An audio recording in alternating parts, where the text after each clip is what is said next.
We all love that new car smell. The leather seats, the digital dashboard, the feeling of success. But what if I told you that the smell is actually the scent of your future wealth evaporating?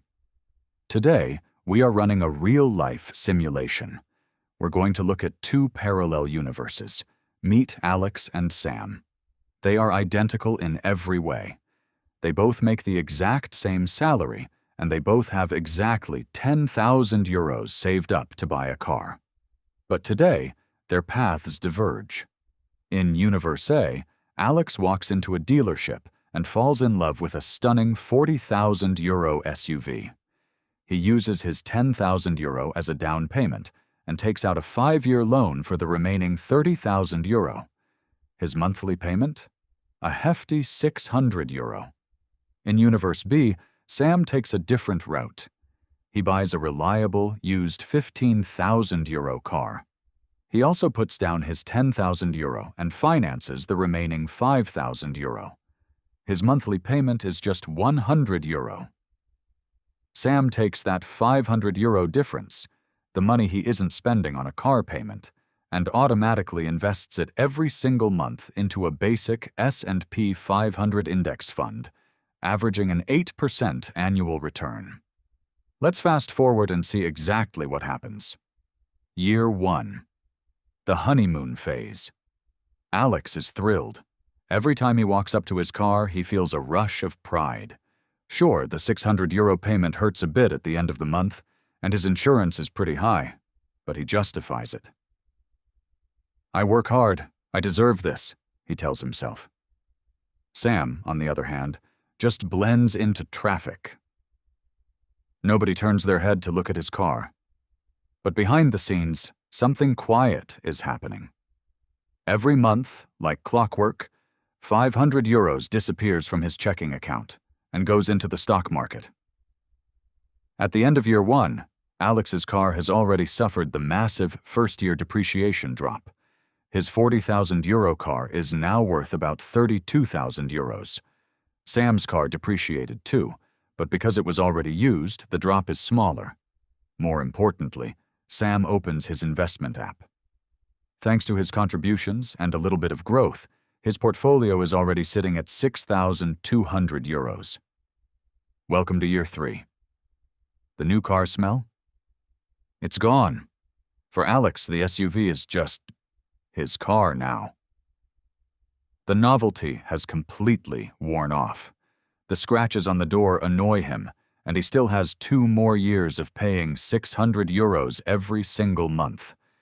That payment is starting to feel like a heavy chain around his ankle, stopping him from traveling or saving for a house. Sam's car is doing just fine. It gets him from point A to point B. But Sam isn't looking at his car. He's looking at his portfolio. By the end of year 3, the magic of compound interest is starting to wake up. Sam's investment account has now crossed the 19,800 euros mark. He has officially accumulated more cash in his investments than his entire car originally cost. Year 5. A massive milestone.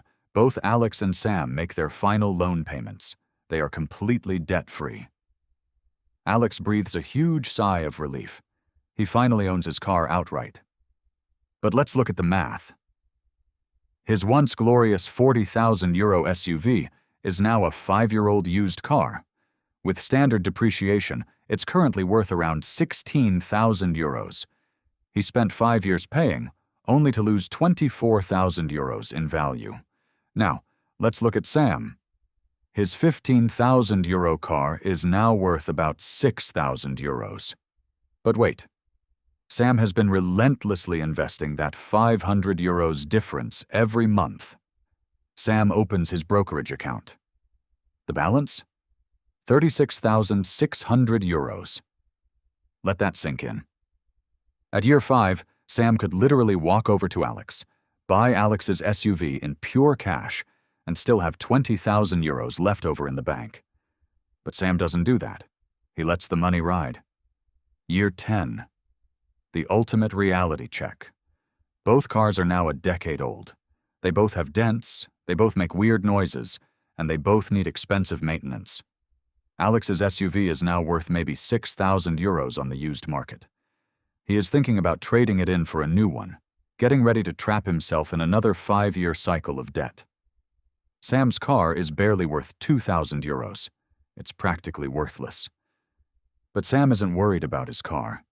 Over the last 10 years, Sam never stopped investing that €500 a month.